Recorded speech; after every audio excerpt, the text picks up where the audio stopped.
여러분 안녕하세요. 오늘은 11주차 첫 번째 시간인데요. 지난 시간에 이어서 정신간호과정 중 평가 도구에 대해서 살펴보고 간호진단에 대해서 학습해 보도록 하겠습니다.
정신과 영역에서 자주 쓰이는 심리학적 평가 도구에는 간이 정신 상태 검사, 지능 검사, 성격 검사 등이 있는데요. 우선 간이 정신 상태 검사부터 살펴볼까요?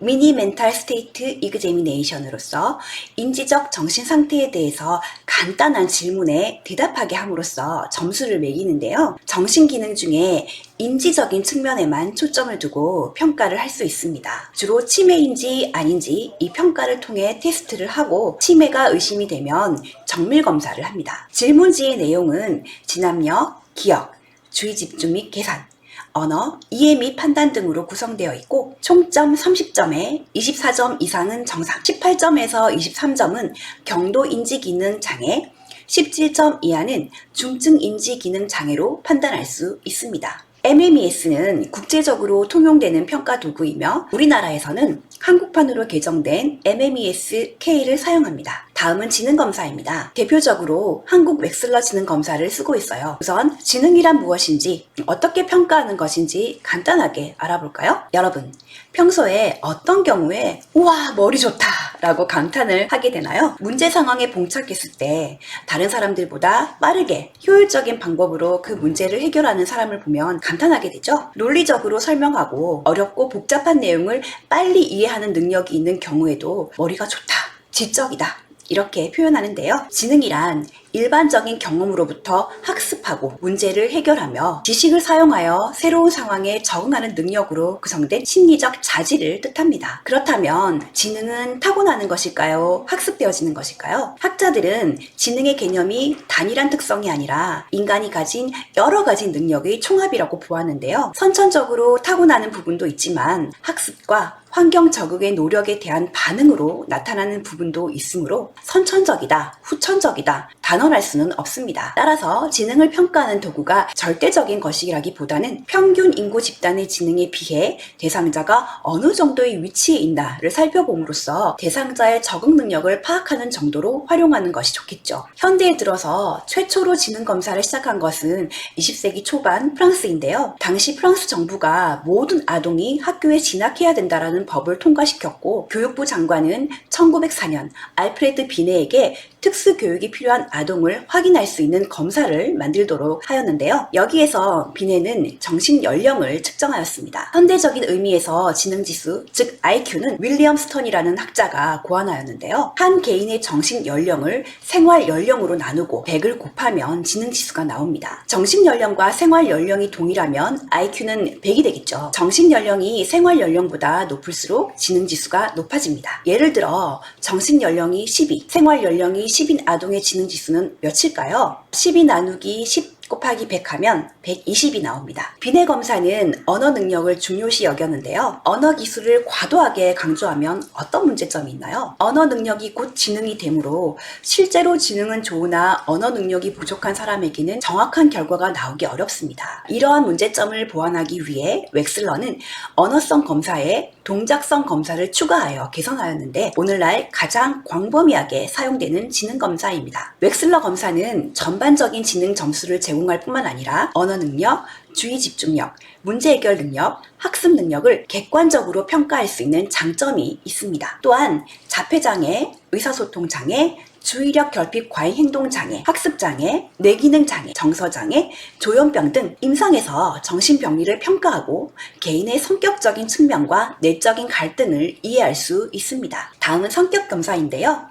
첫 번째로 다면성 인성검사 MMPI입니다. MMPI는 임상 장면에서 가장 널리 사용되고 있는 자기보고형 성격검사이며 심리검사 가운데 가장 광범위하게 연구된 검사입니다. 미네소타 대학병원의 심리학자인 해스웨이와 정신과 의사인 맥킬이 다양한 자료를 바탕으로 1000개가 넘는 문항을 만들고 비교적 의미가 없는 문항을 제외해서 550개의 문항을 선정하여 표준화하였는데요. 최근에는 MMPI-2 버전까지 나와 있어요. 2에서는 567개 문항으로 구성되어 있습니다. MMPI는 4개의 타당성 척도와 10개의 임상 척도로 구성되어 있는데요. 타당성 척도를 분석함으로써 대상자가 진지하게 질문에 대한 답을 작성했는지 혹은 아무렇게나 대답했는지 무조건 예 혹은 아니오로 대답했는지를 알 수 있습니다. 임상 척도는 HS, 하이포콘드리아시스, 건강염려증, D, 디프레션, 우울, HY, 히스테리아, PD, 사이코패식 데비에이트, 반사회적이죠. 그리고 MF, 메스큘리니디, 페미니니디, 남성성과 여성성, 그리고 PA, 파라노이아, 편집증, PT, 사이코스디니아, 강박증, SC, 스키조프레니아, 조현병, MA, 하이포매니아, 경조증, SI, 소셜 인트로버전, 내향성 이렇게 구성되어 있어요. MMPI 질문지를 대상자가 작성을 하면 컴퓨터로 분석해서 다음과 같은 결과지가 나오는데요. 가로축에는 타당조가 먼저 나오고 D를 이어서 차례대로 임상 척도가 배열되는데요. 세로축은 T 점수로 원점수를 표준 점수로 변환시킨 것입니다. 점수의 범위가 40점에서 65점까지를 정상적인 범위로 보는데 65점 이상인 경우 유의미하게 높은 것으로 해석하고 40점 미만인 경우 유의미한 낮은 점수로 해석합니다. 예를 들어 PT가 80점이 나왔다면 강박증 성향이 강한 것으로 볼 수 있죠. 이 그림에서는 모든 점수가 정상 범위 내에 있습니다. 다음은 MBTI입니다. MBTI는 융의 심리 유형을 근거로 하여 브릭스와 마이어스가 보다 쉽고 일상생활에 유용하게 활용할 수 있도록 고안한 자기보고식 성격 유형 지표입니다. 사람들은 저마다 다르지만 공통된 특징에 따라 몇 가지로 묶을 수 있는데요. 4가지의 척도에 따라 16가지의 성격 유형으로 분류하였습니다. 융에 따르면 교육이나 환경의 영향을 받기 이전에 인간에게 잠재되어 있는 선천적인 심리 경향인 선호 경향이 있으며 각 개인은 자신의 기질과 성향에 따라 T, 사고, S, 감각, N, 직관, F, 감정 4가지의 양극 지표에 따라 둘 중 하나의 범주에 속한다고 하였습니다. 보통 에너지의 방향과 주의 초점을 어디에 두느냐에 따라서 외향과 내향 중 하나를 선택할 수 있고 인식 기능과 정보 수집에 따라 감각형과 직관 중 하나가 선택되고 판단 기능에 따라 사고형과 감정형 중 하나가 선택됩니다. 생활 양식에 따라 판단형과 인식형 중 하나가 선택되는 것이죠. 이렇게 4가지의 스타일을 조합하면 16개의 성격 타입이 나오는데요. 검사 시 자신이 바라는 이상형을 선택하는 것이 아니라 자연스럽고 편안하게 느껴지는 답안을 선택하도록 합니다. 나이가 어릴 때 검사를 시행하였다가 나이가 들어서 검사를 다시 하면 결과가 달라지는 경우가 꽤 많은데요. 이것은 세월이 흐르면서 인간의 성격이 환경에 적응하면서 변화하였기 때문입니다. 다음은 로샤 검사입니다. 로샤 검사는 MMPI와 웩슬러 지능검사 다음으로 가장 널리 이용되는 심리검사 도구로서 MMPI 지능검사, MBTI와는 달리 주관적이고 투사적인 검사입니다. 즉 앞의 검사는 객관식 문항을 주고 그에 대한 답을 체크하도록 해서 점수를 분석하는 방법인데 비해 투사적 검사는 애매모호한 상황이나 그림 등의 자극을 주고 그것을 해석하는 사람들의 반응이 일반적인지 자신의 내재된 욕구가 투사되어서 반응이 나오는지를 분석하는 방법이에요. 로샤 검사는 사진에서 보듯이 대칭적인 잉크 반점 10장을 보여주고 대상자에게 무엇이 보이는지를 자유롭게 이야기하도록 합니다. 대칭적인 잉크 반점에 대한 반응이 일반인과 조현병 환자와 차이가 있다는 것에 착안된 검사로서 심리적인 문제가 있을 경우 자신의 무의식 속에 숨겨진 욕구나 왜곡된 사고, 감정 등이 투영된 독특한 반응이 나타나는 것이죠. 이 검사를 통해 개개인의 불안과 긴장, 갈등을 추정해서 주로 그 개인의 성격 구조를 밝힙니다. 다음은 주제통각 검사입니다. 이 검사 역시 로샤 검사와 함께 널리 사용되고 있는 투사적 검사인데요. 모호한 상황의 인물 자국 그림 20장을 한 장씩 한 장씩 보여주면서 그에 대한 이야기를 상상해서 구성해 보도록 하는 방법입니다. 여기 그림을 보시면 어떤 느낌이 드시나요? 보통은 자신의 주변 상황과 관련된 이야기들로 구성을 합니다. 예를 들어 엄마와 갈등이 심한 여성의 경우 젊은 여자 그림을 자신이라고 하고 뒤에 노파가 엄마이며 자신을 해치려고 한다라고 상상할 수 있죠. 따라서 이 검사를 통해 자기와 동일시되는 대상에 대해서 자신의 욕구를 투사함으로써 다양한 대인관계상의 역동적인 측면을 파악할 수 있습니다. 주제 통각 검사는 30장의 불분명한 카드와 한 장의 백색 카드로 구성되어 있는데요. 10장은 공통 카드이고 나머지 20장은 성별과 연령에 따라서 10장씩만 제공돼서 30장 중에 개인에게는 20장씩 보여줍니다. 그리고 백지 카드를 보여주며 무엇을 볼 수 있는지 상상해보고 자세하게 이야기해줄 것을 요청하는 방식으로 검사를 합니다. 다음은 SCT, Sentence Completion Test, 문장 완성 검사입니다. 이것은 완성되지 않은 문장을 보여주고 피검사자에게 직접 완성하도록 하는 투사적 검사입니다. 예를 들면 여성에 대한 가부장적인 생각을 가지고 있는 대상자가 여자애들은 뭐뭐이다 라는 블랭크를 채울 때 조심해야 된다, 순종해야 된다, 그런 문장을 적을 수 있잖아요. 이 검사 역시 자신의 상황이나 주변 인물들을 동일시해서 투사하게 되므로 부모와의 갈등, 집안 문제, 대인관계 문제, 자아 존중감 등 자기 자신에 대한 제반적인 사항들에 대해서 살펴볼 수 있으며 이를 통해 자기 자신에게 도움을 줄 수 있는 방향으로 이끌어 나갈 수 있어요. 다음은 그림 투사 검사 Draw Diagnosis Test입니다. 대상자에게 주제에 맞게 그림을 그려보도록 해서 그림 속에서 개인 혹은 가족의 역동, 관계, 정서적 상태를 확인할 수 있습니다. 대표적으로 집, 나무, 사랑 검사, 동적 집, 나무, 사랑 검사, 인물화 검사, 빗속의 사랑 그림 검사, 가족 그림 검사, 동적 가족화 검사, 동적 학교 그림 검사, 풍경 구성법 등이 있는데요. 제목에서 보이듯 각 검사가 요구하는 그림을 그리게 하는데 앞에 동적이란 말이 붙을 경우 움직이는 무언가를 하는 동작을 중심으로 그리도록 합니다. 예를 들어서 동적 가족화 검사는 가족이 평소에 무언가 하고 있는 것을 그리라 하고 동적 학교 그림 검사는 그림에서 보듯이 학교에서 주인공 또는 친구들이나 선생님이 무언가를 하는 모습을 그리라고 하여 그림 속에서 대상자의 위치, 적응 정도, 선생님 혹은 친구들과의 관계를 파악할 수 있습니다. 빗속의 사람 그림 검사는 피검자가 현재 겪고 있는 스트레스 정도와 스트레스 대처 능력을 파악하기 위한 그림 검사입니다. 빗속에 있는 사람을 그리도록 하고 피검자와 대화를 나눕니다. 여기에서 비는 스트레스, 우산은 스트레스 대처 자원을 뜻하는데요. 비를 날카롭게 많이 그린다면 현재 피검자가 스트레스를 많이 받고 있는 상황이라는 것이고 다행히 우산으로 막고 있다면 스트레스에 대처할 수 있는 능력이 있다라는 뜻이에요. 비를 온전히 그대로 다 막고 있다면 스트레스를 어떻게 감당해야 될지 모르는 상태라고 볼 수 있습니다. 다음은 간호진단에 대해서 살펴보겠습니다. 진단, 즉 다이아그노시스는 병명을 판정하는 것으로서 환자가 지니고 있는 이상 상태를 정확하게 파악하고 이에 따라서 적절한 처치를 내리기 위한 근거를 얻는 것을 의미하는데요. 보통 의사가 환자를 치료하기 위해 수집한 자료를 바탕으로 치료의 방향을 정하기 위해 내리는 판단이라고 볼 수 있습니다. 간호사가 간호를 수행하기 위해서도 역시 수집된 자료를 바탕으로 환자의 상태를 정확하게 파악해서 간호 수행의 근거를 마련해야 하는데요. 이를 간호진단이라고 합니다. 간호진단이 의학적 진단과 다른 점은 현재 환자에게서 보여지는 실제적인 문제뿐만 아니라 잠재적으로 위험 가능성이 있는 건강 문제 역시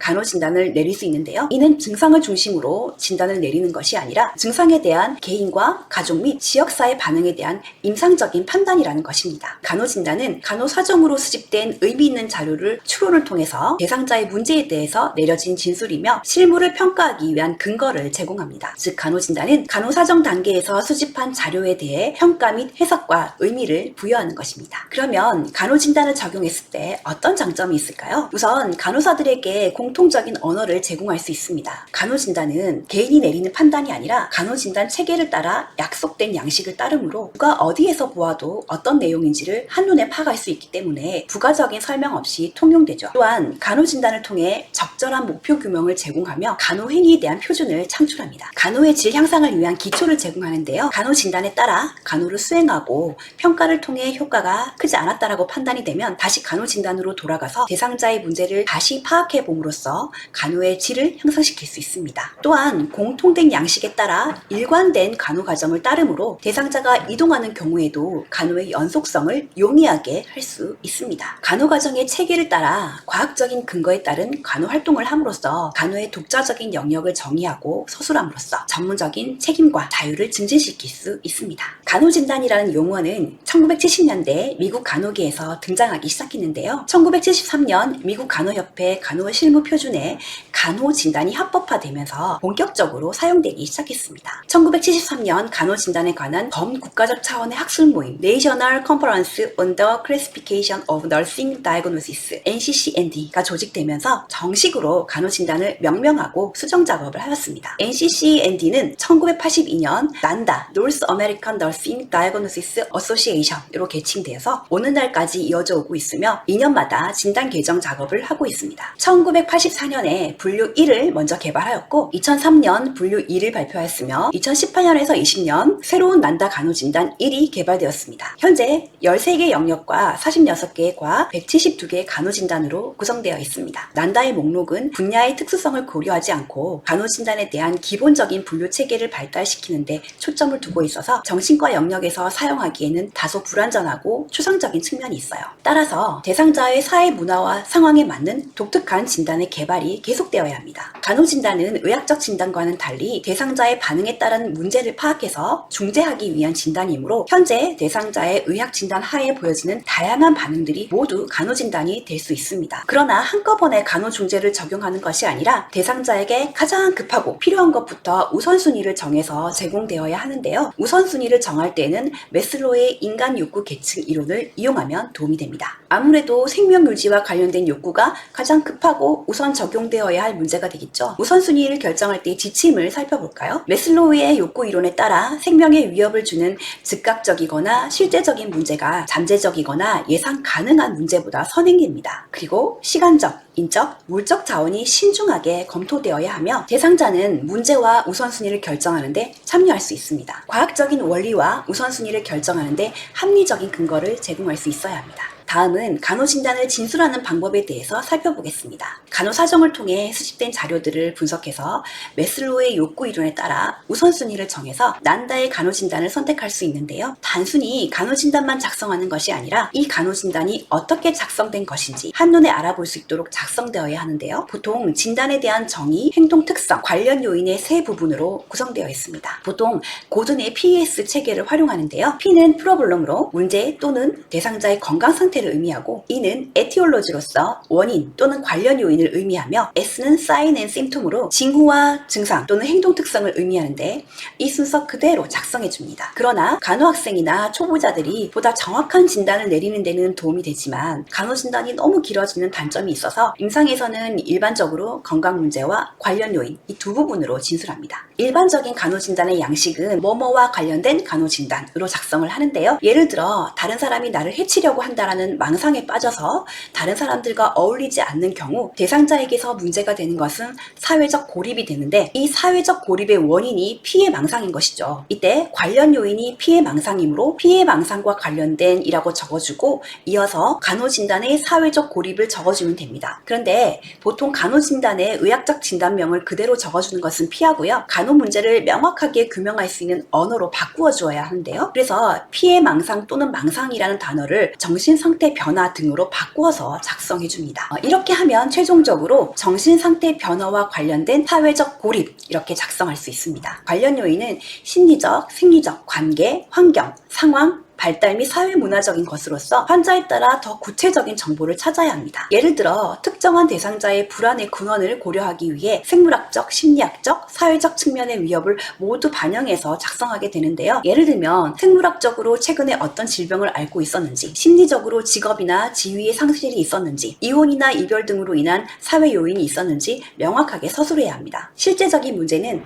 난다의 간호진단 목록을 활용하는데요. 참고해 보시기 바랍니다. 간호진단이 한 단어 단어가 아니라 진술문이다 보니 간호진단을 능숙하게 사용하지 못할 경우 여러 가지 오류를 범하게 되는데요. 임상에서 사용할 때 자주 발생하는 오류에 대해서 살펴보도록 하겠습니다. 첫 번째로 관련 요인과 문제를 역으로 진술하는 경우인데요. 예를 들어 피부 손상과 관련된 신체 부동이라고 작성한 경우 무엇이 문제일까요? C스파이널 코드 인저리로 인해서 움직일 수가 없어서 장기간 침대에 누워있는 경우에 부동으로 인해서 욕창이 생길 수 있는데요. 욕창으로 인해서 신체 부동이 오는 것이 아니라 신체 부동으로 인해서 욕창이 생기는 것이죠. 따라서 이 둘은 관련 요인과 문제가 뒤바뀐 진술입니다. 그러므로 신체 부동과 관련된 피부 손상으로 작성해 줍니다. 다음의 예는 수면장애와 관련된 진압력 상실입니다. 이것은 무엇이 문제일까요? 수면장애 때문에 진압력 상실이 오는 것이 아니라 진압력 상실로 인해서 시간에 대한 개념이 없어져서 낮과 밤이 바뀌어서 수면장애가 올 수 있겠죠. 따라서 진압력 상실과 관련된 수면장애로 수정해 줍니다. 다음은 관련 요인의 반응을 재진술하는 경우입니다. 불수의적 배뇨와 관련된 기능적 요실금. 여기에서는 뭐가 잘못된 걸까요? 불수의적 배뇨와 기능적 요실금이 사실은 같은 뜻이죠. 현재 대상자가 겪고 있는 문제를 9번 중복해서 적어준 거예요. 따라서 뭐뭐와 관련된, 여기에서는 변화된 환경과 관련된 이라고 문제를 일으킨 관련 요인을 작성한 후에 기능적 요실금이라는 문제를 작성해 줍니다. 세 번째, 한 가지 이상의 문제를 함께 진술하는 것입니다. 신체 부동과 관련된 여가활동 결여와 가정관리 불능.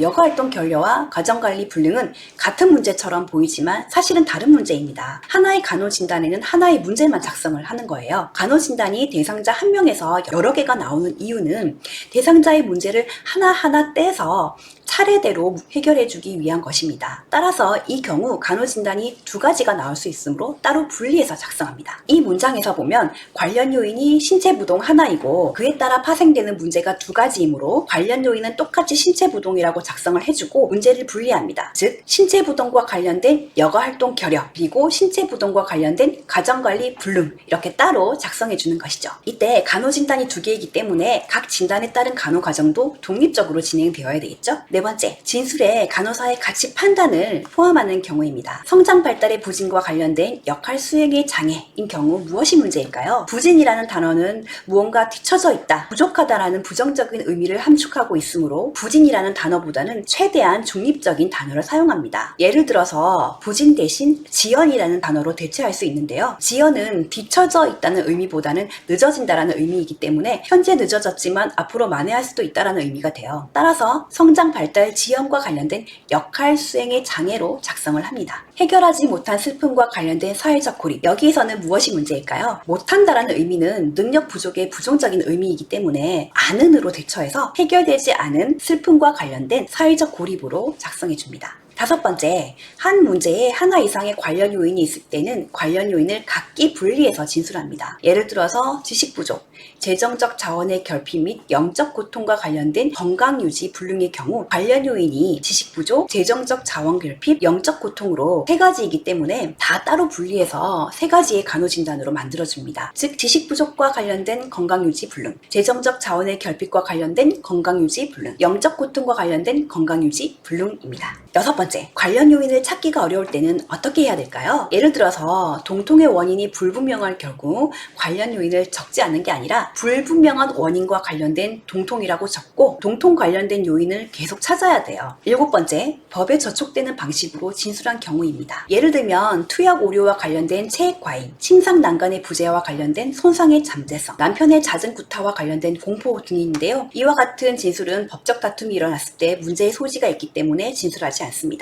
다음은 정신간호 실무에서 주로 사용하는 간호진단의 예를 들어서 살펴보겠습니다. 자해 및 자살 위험이 있는 경우에는 자회 위험성 또는 자살 위험성 또는 자신에 대한 폭력의 위험성을 간호진단으로 사용할 수 있습니다. 자해 위험성은 죽을 생각은 없이 자기 몸에 신체적 손상을 입히는 행위에 적용하며 자살 위험성은 죽을 의도를 뚜렷하게 가지고 어떤 자살 행위를 할 가능성이 있을 때 적용을 합니다. 자신에 대한 폭력 위험성은 신체적, 정서적, 성적으로 자신에게 해가 되는 행위를 하는 경우 폭넓게 적용합니다. 앞에 간호진단을 사용한 예시를 하나만 들어볼게요. 죽고 싶어요. 제가 살아서 뭐 하겠어요. 저는 밥만 축내는 식충이에요. 라고 울면서 호소함. 이를 토대로 간호진단을 내려본다면 무가치감과 관련된 자살 위험성입니다. 다음은 대상자가 스스로를 돌보지 못하는 경우입니다. 자가간호 증진 가능성으로 진단할 수 있고 보통 자가간호결핍으로 진단을 하는데 뒤에 구체적인 자가간호결핍 사항을 적어줍니다. 예를 들면 자가간호결핍 목욕하기, 자가간호결핍 옷 입기,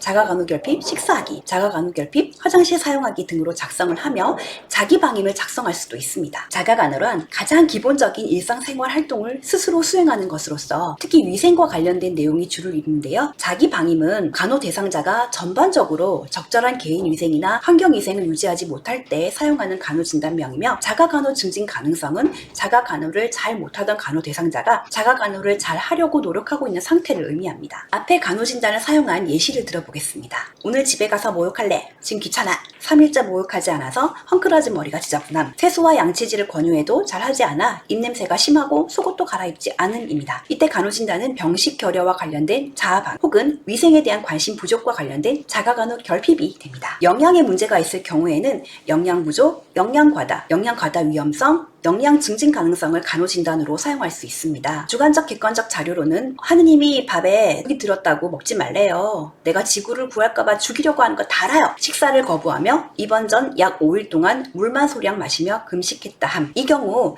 정신상태 변화, 가로에서 피동망상, 명령 환청 이런 걸 적어줄 수가 있어요. 와 관련된 영양 부족으로 간호 진단을 적용할 수 있습니다. 환각, 착각과 같은 지각에 문제가 있는 경우에는 감각 지각 장애라고 간호 진단을 내리는데요. 시각, 청각, 운동 감각, 미각, 촉각, 후각 등 해당되는 감각을 구체적으로 명기합니다. 이것으로 간호 진단을 내린 예시를 볼게요. 자, 주관적 객관적 자료가 사람들이 비웃는 소리가 들려요. 놀리고요. 옷 입은 게 그게 뭐냐 비웃고 자기들끼리 떠들고 장난치고 욕하고 막 그래요. 환청 호소하며 힘들어함. 주로 휴게실 구석에서 벽 보고 혼잣말함. 네, 이 경우 환청으로 나타난 가로에서 적어줘도 되고요. 아니면 부정적 자아 개념과 관련된 감각 지각 장애, 세부적으로 청각 이렇게 적어줘도 됩니다. 이렇게 간호 진단을 내릴 수 있어요. 사람들과 어울리지 못하는 경우에는 사회적 고립, 사회적 상호작용 장애, 안위 손상 등을 적용할 수 있습니다. 사회적 고립은 다른 사람과 어울리지 못하고 주로 혼자 지낼 때 적용할 수 있으며 사회적 상호작용 장애는 질적으로 양적으로 사람들과 어울려 지내는데 어려움이 있을 때 사용할 수 있어요. 신체적, 환경적 뿐만 아니라 사회적, 정서적, 영적 영역에서도 사람들과의 관계에서 편안함이 없을 때는 안위 손상을 적용합니다. 예를 들면 주관적 객관적인 자료가 저리 가요. 귀찮게 하지 말아요. 침상에서 손가락을 만지작거리며 혼자 지내고 있음. 가끔씩 동료를 부름. 사람들과의 어울림이 거의 없음. 이럴 때 위축 행동으로 나타난 자폐적인 사고와 관련된 사회적 고립으로 간호 진단을 적용할 수 있습니다. 문제 상황에 잘못된 대처를 하는 경우에는 가족의 비효율적인 대응, 가족의 대응 불능 방어적 대응, 비효과적인 대응, 비효과적 부정을 적용할 수 있습니다. 가족의 비효율적인 대응은 대상자의 가족이나 친한 사람들이 대상자가 건강하게 사는데 필요한 도움을 제대로 주지 못할 때, 가족의 대응 불능은 가족이 대상자의 건강에 해가 되는 행동을 하는 경우, 방어적 대응은 문제의 본질을 보려 하기보다는 자기 방어적 태도를 보일 때 적용하며, 비효과적인 대응은 스트레스 요인에 대해서 잘못된 대처 방법을 사용하거나 어떻게 대응해야 할지를 모를 때, 비효과적인 부정은 대상자가 자신의 불안이나 두려움을 줄이기 위해서 의식적, 무의식적으로 문제 상황을 부인해서 건강을 더 악화시킬 때, 병식이 없을 때 적용합니다. 주관적 객관적 자료로 일하다가 속상하면 말을 제대로 못하니까 자꾸 술만 마시게 돼요. 매일 소주 한두 병씩 지난 3년간 마셨음. 이 경우 지나친 음주로 나타난 감정 표현의 어려움과 관련된 비효과적인 대응으로 간호 진단을 적용할 수 있습니다. 자기 비하적인 말이나 열등감이 심한 경우에는 자긍심 저하를 사용할 수 있는데요. 자긍심 저하에는 상황적 자긍심 저하, 만성적 자긍심 저하, 상황적 자긍심 저하 위험성, 자아 개념 증진 가능성 등이 있습니다. 자긍심은 자기 스스로를 존중하고 사랑하는 마음이고요. 상황적 자긍심 저하는 현재 직면한 어떤 특정한 상황에 대해서 무력감을 호소할 때, 만성적 자긍심 저하는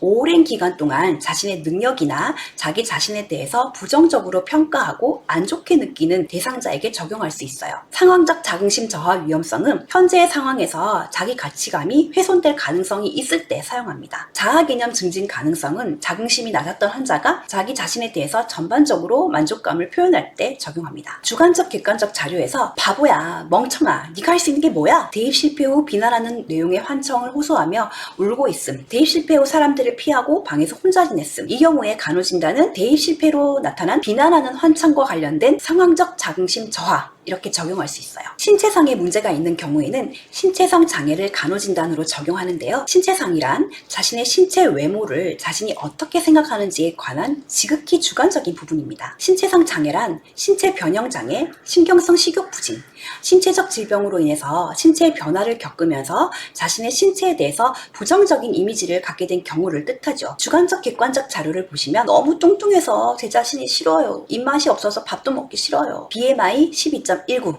신장 167cm, 몸무게 34kg으로 카케시아 상태로 아노렉시아 호소함. 이때 왜곡된 신체상과 관련된 영양 부족이라는 간호진단을 사용할 수 있는데요. 이 경우는 왜곡된 신체상이 관련 요인으로 들어가고 간호진단으로 영양 부족이 사용되었습니다. 신체상 장애를 간호진단으로 사용하는 경우에 부정적 자기개념과 관련된 신체상 장애 이렇게 사용할 수 있어요. 약을 잘 먹지 않는 경우 혹은 치료적 지시에 잘 따르지 않을 때는 불이행을 쓰는데요. 주로 병식 결여와 관련이 있습니다. 주관적 객관적 자료에서 난 아무 이상 없어요. 몸이 안 좋아서 쉬다 가려고 온 것 뿐이에요. 약 먹을 필요 없어요. 병식이 없고 투약을 거부함. 이때 간호진단은 병식 결여와 관련된 약물 치료에 대한 불이행 이렇게 사용할 수 있어요.